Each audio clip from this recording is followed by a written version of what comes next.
یا قومی لا یجرمنکم شقاقی ان یصیبکم مثل ما اصاب قوم نوح او قوم ہود او قوم صالح. اے میری قوم. تو اچھا اس قوم کو بھی واقعات معلوم تھے, اس آیت سے پتہ چلتا ہے. اے میری قوم ایسا نہ ہو کہ جو عذاب نوح علیہ السلام کی قوم پہ آیا جس کا تمہیں پتہ ہے, یا جو عذاب قوم ہود پر آیا, یا جو عذاب قوم صالح پر آیا, ایسا نہ ہو کہ وہی تم پر بھی آ جائے. اور یہ بھی کہنے لگے وما قوم لوط منکم ببعید, لوط علیہ السلام کی قوم تو بہت قریب ہے تم سے, جا کے دیکھ لو ان کے حالات, وہ تو ابھی ماضی کا قریب کا قصہ ہے. وَيَا قَوْمِ لَا يَجْرِمَنْ وَيَا قَوْمِ اسْتَغْفِرُوا رَبَّكُمْ ثُمَّ تُوبُوا إِلَيْهِ. اے میری قوم اعتراضات چھوڑ دو, استغفروا ربکم, رب سے توبہ استغفار کرو. دیکھو وہ لوگ استغفار کا مطلب سمجھتے تھے, ہم لوگ استغفار کا مطلب نہیں سمجھتے. جب شعیب علیہ السلام نے کہا استغفار کرو تو ایسا تو ان کے لیے تو بڑا آسان تھا, ایک تسبیح استغفار کی صبح پڑھ لیتے, ایک تسبیح شام کو پڑھ لیتے. کہتے اتنی سی بات ہے تو ہمیں تو نماز پہ ویسی کوئی اعتراض نہیں, تو استغفار کی ایک تسبیح پہ کیا اعتراض ہوگا. وہ سمجھتے تھے کہ استغفار کا مطلب ہے گناہ سے توبہ, جو ڈنڈی مار رہے ہیں یہ چھوڑیں اور پھر اللہ سے توبہ کریں. یہ والی توبہ آج کل مارکیٹ سے کیا چل رہی ہے, بہت سی چیزیں مارکیٹ میں شارٹ ہو گئی ہیں بھائی. لوگ چینی کو روتے ہیں, یہ شارٹ ہو گئی, وہ شارٹ ہو گئی, وہ بھائی بہت ساری چیزیں شارٹ ہوئی ہوئی ہیں. تو یہ والی توبہ آج کل مارکیٹ سے کیا چل رہی ہے, شارٹ چل رہی ہے. استغفار استغفر اللہ, ڈرامہ دیکھ کے بھی استغفار ہو رہا ہے, ہائے ہائے کیسا ہو گیا, کیسی ہیروئن ہے, توبہ توبہ, ٹھیک ہے نا, کیسا ہیرو ہے, ہائے اتنا گندا گانا, توبہ توبہ استغفر اللہ. تو یہ استغفار چل رہا ہے آج کل. تو استغفار کا مطلب وہ لوگ, بولو بھائی, سمجھتے. وہ کچھ لوگ بیٹھے ہوئے تھے نا, ایک بس میں جا رہے تھے, سب ایک بس میں جا رہے تھے, ذرا دیندار تھے وہ, تو سب نے تہیہ کیا بھائی اگر کوئی لڑکی خاتون واتون نظر آ گئے نا تو استغفار پڑھنا بھائی, ٹھیک ہے نا, کیا کرنا ہے تاکہ نظریں نیچی کر لیں, توبہ استغفار.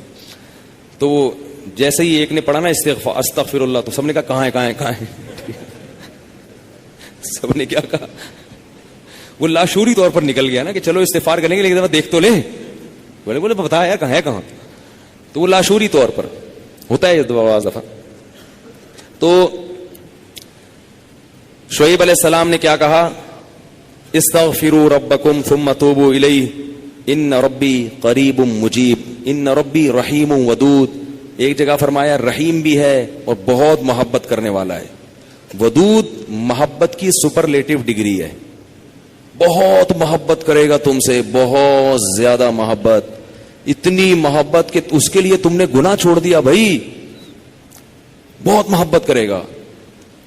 تو ظاہر ہے اللہ جب محبت کرتا ہے تو ہماری طرح نہیں ہے کہ بہت محبت ہے بس ہے, تو بھائی یہ پیسے دو, اتنی محبت ہے تو ٹھیک ہے نا. آپ کو کوئی دوست پریشانی میں آیا آپ کے پاس, بہت پریشان تھا, اس کو پیسوں کی ضرورت تھی, وہ آپ اس سے کہہ رہے یار مجھے تمہیں, آپ کو پتہ نہیں تھا کہ ابھی یہ پیسے بھی مانگ لے گا مجھ سے, کہہ رہے یار مجھے تم سے بہت محبت ہے, ایکچولی میں بتا نہیں سکتا, بہت محبت ہے. وہ بڑا خوش ہو گیا بھائی, اب تو ٹھیک ہے بھائی. تو کہہ رہے یار مجھے نا 100 روپے کی ضرورت ہے.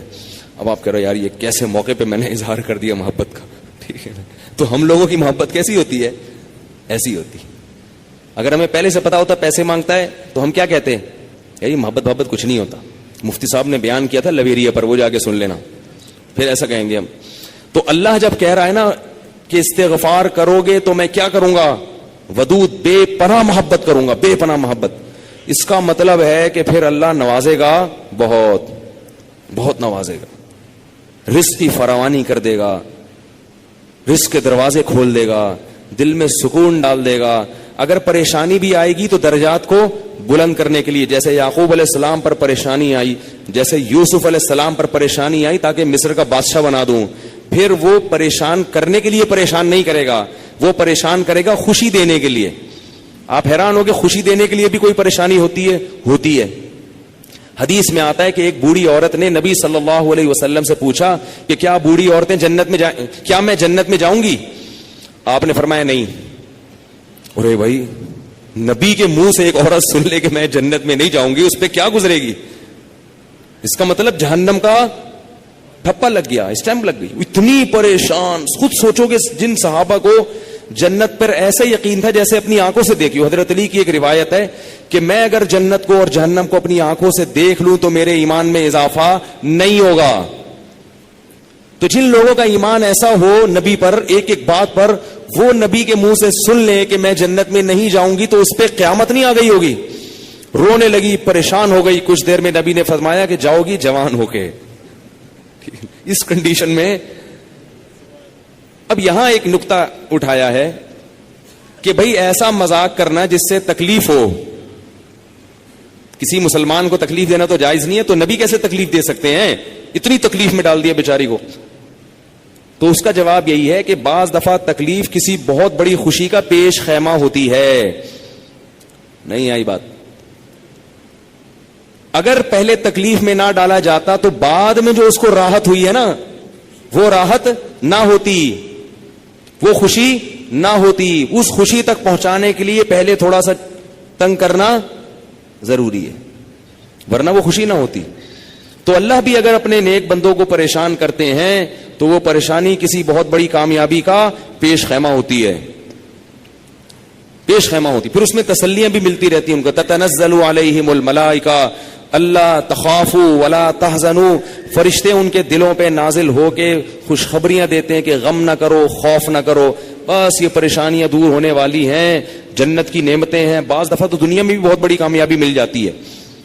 تو اب وہ اچھا یہ بات مسئلہ ذہن میں رکھو کہ اللہ ودود ہے, محبت کرتا ہے اپنے بندوں سے بے پناہ, رحیم ہے, غفور ہے. یہ بہت بڑی غلط فہمی ہے کہ گناہگاروں کے لیے بھی ہے. نا نا نا نا نا, گناہگاروں کے لیے نہیں ہے.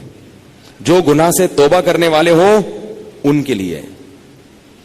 ہمارے ہاں بعض خطیب اللہ کی رحمت کو ایسے بیان کرتے ہیں کہ گناہگار سمجھتا ہے کہ اللہ مجھ سے بھی بہت زیادہ محبت کرتے ہیں, حالانکہ وہ کبیرہ علانیہ گناہوں کا مجموعہ ہوتا ہے. وہ آدمی گناہوں سے اللہ کبھی بھی محبت نہیں کرتے, تو گناہگار سے کیسے محبت کریں گے؟